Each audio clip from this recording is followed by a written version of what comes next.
यूं ही नहीं ताज ताज बन जाता है। शिल्पकारों का हुनर और चुनिंदा संगमरमर ताज को नायाब बनाते हैं। कुछ ऐसे ही चुनिंदा जगहों से बस खास ही चुनकर लाता हूँ। कतरे कतरे को मैं हीरे सा परखता हूँ। यूं ही नहीं मैं रजनीगंधा बन जाता हूँ। और क्रिकेट नहीं खेल रहे हैं, युद्ध लड़ रहे हैं, ऐसा माहौल बना रहे हैं, वहां भी हार रहे हैं, मार खा रहे हैं। पाकिस्तान में ही पब्लिक कैसे आतंकी टीम की बखिया उधेड़ रही है, पाकिस्तानी खिलाड़ियों का मजाक उड़ाने वाले कैसे कैसे मीम्स बन रहे हैं, आज आपको दिखाऊं। लेकिन आप ये देखिए कि इधर दुबई में पाकिस्तानी क्रिकेटर ऑपरेशन सिंदूर की पिटाई की खींच निकाल रहे हैं। उधर पाकिस्तान में असीम मुनीर ने अपने ही देश में बम गिराकर छोटे छोटे मासूम बच्चों की जान ले ली। ऑपरेशन सिंदूर से खौफ खाए आतंकी अब ऑपरेशन सिंदूर पार्ट 2 के खौफ से पीओके छोड़कर कहां भाग रहे हैं, यह भी आज आपको बताऊंगा। पाकिस्तान के नेता हों या वहां के क्रिकेटर, दोनों में एक चीज कॉमन है, मार खा के भी जश्न मनाना।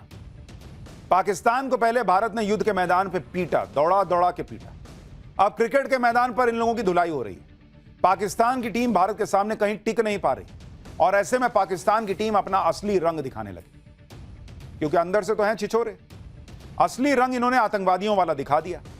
पाकिस्तान के एक बैट्समैन ने 50 रन क्या बना लिए, अचानक से आतंकवादी की तरह बिहेव करने लगा, बैट को बंदूक समझने लगा और बंदूक चलाने के अंदाज में जश्न मनाने लगा। मैच के बाद जब मैदान पर बंदूक चलाने के इशारे पर पाकिस्तान के इस खिलाड़ी साहिबजादा से सवाल पूछा गया तो बेशर्मी देखिए, कह रहा है कि मुझे परवाह नहीं लोग क्या सोचते हैं। ये पूरे पाकिस्तान का हाल है कि उनको परवाह नहीं कि दुनिया जो है उनको बेइज्जत करती है।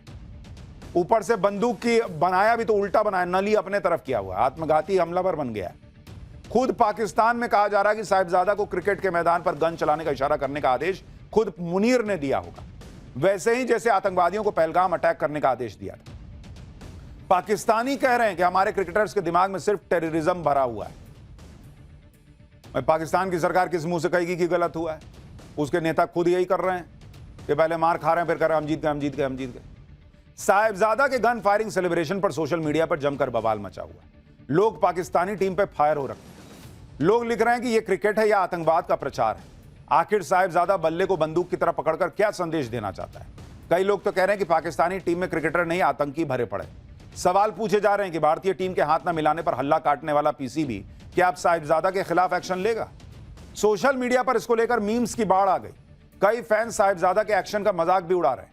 लोग कह रहे हैं कि साहिबजादा आतंकवादी नहीं बल्कि आत्मघाती हमलावर है, क्योंकि जिस बल्ले को उसने बंदूक बनाया उसकी नाल खुद अपनी तरफ कर रखी है। लोगों का इशारा बैट के हत्थे की तरफ था कि भाई ये तो हत्था पीछे है, तो बंदूक अपने पे चला रहे हो क्या, खुद को गोली मार रहे हो? मजे की बात देखिए कि जिस बल्ले को साहिबजादा ने बंदूक बनाया उसी ने बाद में उसे धोखा भी दे दिया और वो आउट हो गया। दरअसल 58 रन पर बॉल को हिट करने के दौरान फरहान के हाथ से बल्ला छूट गया, दूर जाके गिर गया और सूर्य कुमार ने उसका कैच पकड़ लिया। पाकिस्तान के आतंकी सोच सिर्फ क्रिकेट के मैदान पर नहीं दिखी। पाकिस्तान के एक टीवी शो में एक पाकिस्तानी ने हार से बचने के लिए मैदान पर फायरिंग का सुझाव तक दे दिया। पाकिस्तान के एक और खिलाड़ी हारिस रऊफ की करतूत भी देखी। ये वही है जिसको विराट कोहली ने छक्का मारा था और हमने मैच जीता था ऑस्ट्रेलिया में। मैच के दौरान रऊफ बाउंड्री पे खड़ा था, पीछे स्टैंड में लोग कोहली कोहली चिल्लाने लगे। भाई को कुछ समझ में तो आया नहीं क्या करूं, तो हाथ से प्लेन उड़ाने और फिर गिराने का इशारा कर रहा था, जिसका मतलब था कि ऑपरेशन सिंदूर के दौरान पाकिस्तान ने भारत के 6 राफेल गिराए थे, जो पाकिस्तान का सबसे बड़ा झूठ है।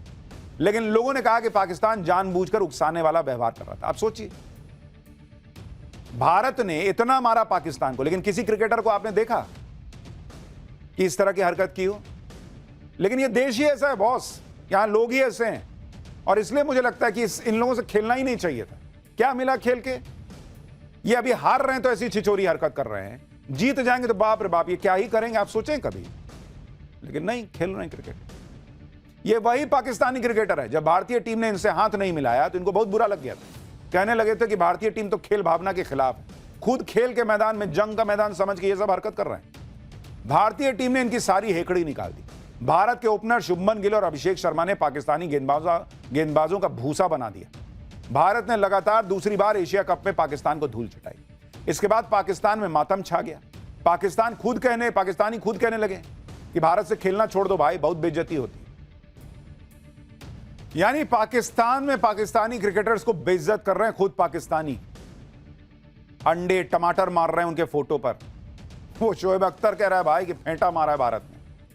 अब सोशल मीडिया पर हारिस रऊफ और साहिबजादा का जबरदस्त मजाक भी उड़ाया जा रहा है। कहा जा रहा है कि हारिस रऊफ अपने एक्शन से बता रहा था कि ऑपरेशन सिंदूर के दौरान पाकिस्तान की मिसाइलें कैसे आईं और पाकिस्तान को फोड़ दिया। जिस तरह से मैच के दौरान भारतीय ओपनर अभिषेक शर्मा ने पाकिस्तान के पेसर शाहीन शाह अफरीदी की धुनाई की, उसको भी ऑपरेशन सिंदूर से जोड़कर मीम्स बनाए जा रहे हैं। वो बॉल गया देखिए पीछे, अब जैसे भारत ने बम फोड़ा था वो बॉल जाके बम फट गया। एक और मीम देखिए, पाकिस्तानी एयरफोर्स का चीफ पूछ रहा है कि हम जीत गए थे, तुम क्यों हार गए? तो पाकिस्तान क्रिकेट टीम का कैप्टन कह रहा है कि हमारे वाला लाइव आता है सर, उसमें झूठ नहीं बोल पाए। अब एक और मीम दिखाता हूं, इसमें रऊफ को नूर खान एयरबेस और अभिषेक शर्मा को ब्रह्मोस बताया गया। यानी जिस तरह ब्रह्मोस ने पाकिस्तानी फौज के अड्डे उड़ा दिए थे, वैसे ही अभिषेक शर्मा ने रऊफ की बॉलिंग की धज्जियां उड़ा दी। एक और मीम देखिए, इसे ऑपरेशन सिंदूर का सार बताया जा रहा है।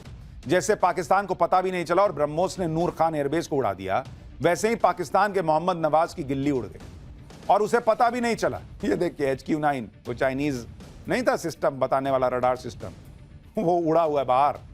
एक और मीम चल रहा है जिसमें रऊफ की बॉलिंग उधेड़ने के बाद अभिषेक शर्मा उसे कह रहा है कि चल जा आटे की लाइन में ला।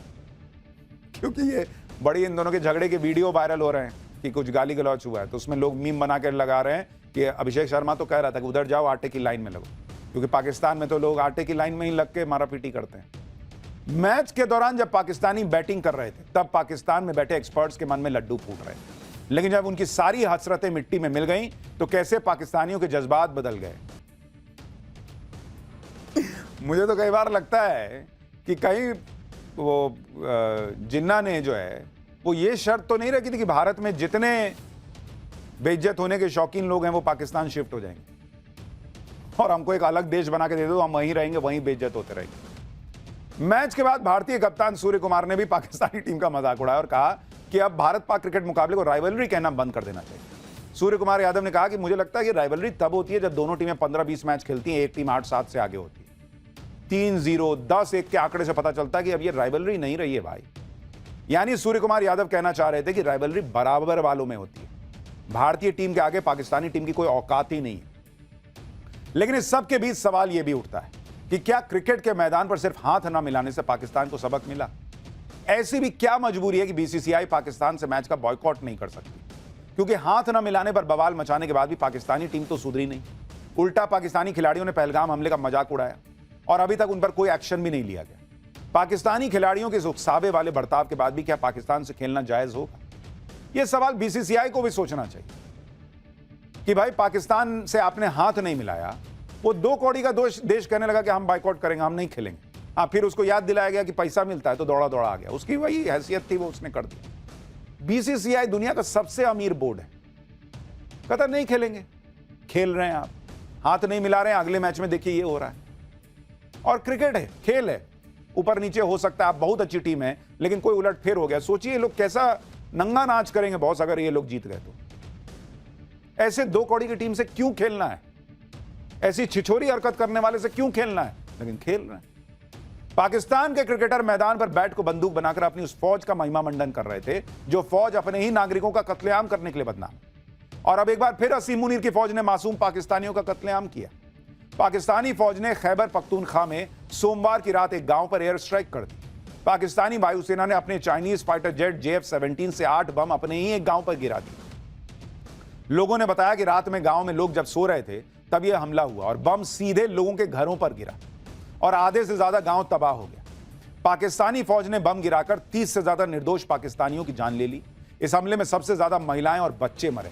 आप इस वीडियो में उन छोटे छोटे बच्चों के शव देखिए जिन्हें मुनीर की फौज ने मार डाला। देखिए बच्चे मार दिए उसने मुनीर ने।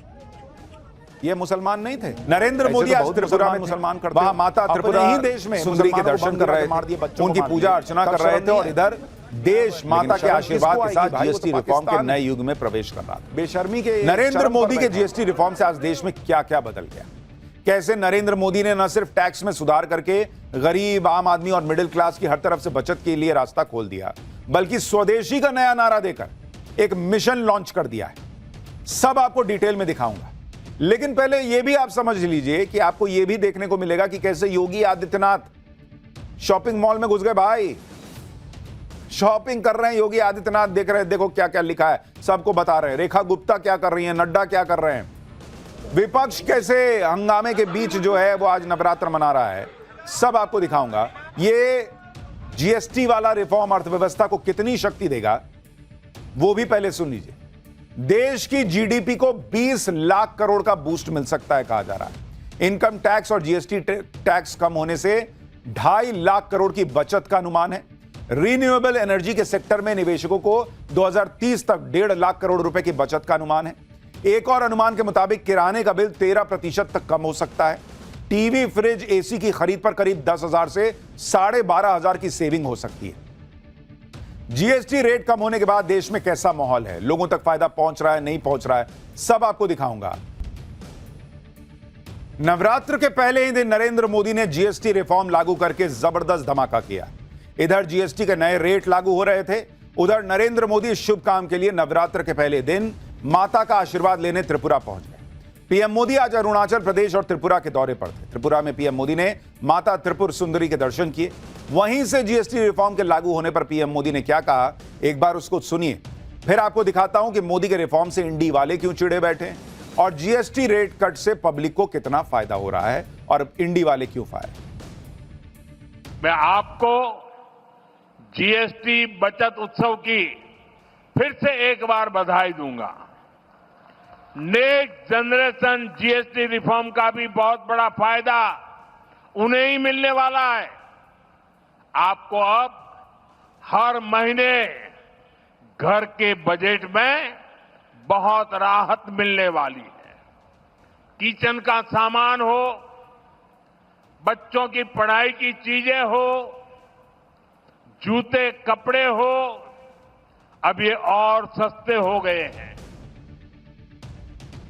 नरेंद्र मोदी ने न सिर्फ जीएसटी रिफॉर्म को आज से लागू किया, बल्कि उन्होंने अपनी पूरी टीम ग्राउंड पे उतार दी। बॉस भाई ऐसे धीरे से लागू कर दिया, वो मकसद नहीं ना है, पूरा रिफॉर्म कर दिया है तो उससे इकोनॉमी को बूस्ट भी तो मिलना चाहिए। अब बूस्ट कैसे मिलेगा भाई, उन्होंने बड़े बड़े नेता उतार दिए कि आप जाइए शॉपिंग करने निकल जाइए, चेक कीजिए कि जीएसटी का रेट कट हुआ है कि नहीं हुआ, फायदा मिल रहा है कि नहीं मिल रहा है पब्लिक को। अब जब पब्लिक देख रही है अरे यार ये तो योगी आदित्यनाथ ग्राउंड पे घूम रहे हैं, ये तो मुख्यमंत्री रेखा गुप्ता जो है वो शॉपिंग करने के लिए निकली हुई है, प्रोडक्ट का दाम कितना हुआ ये लोग खुद पूछ रहे हैं, सीएम मोहन यादव पहुंचे हुए हैं, पब्लिक में भी इंटरेस्ट आ गया कि अरे यार इसका मतलब जबरदस्त हुआ, तो एक बूस्ट मिलता है आपको भी कि चलिए हम भी शॉपिंग करते हैं। नरेंद्र मोदी ने सिर्फ ऐलान ही नहीं किया बल्कि सुनिश्चित करवाया कि आम लोगों को जीएसटी में कमी का पूरा फायदा मिले। जैसे आप देखिए यूपी के सीएम योगी आदित्यनाथ की आपने आखिरी बार कब ऐसे तस्वीर देखी है कि बाजार में शॉपिंग करने निकल गए, शोरूम में गए,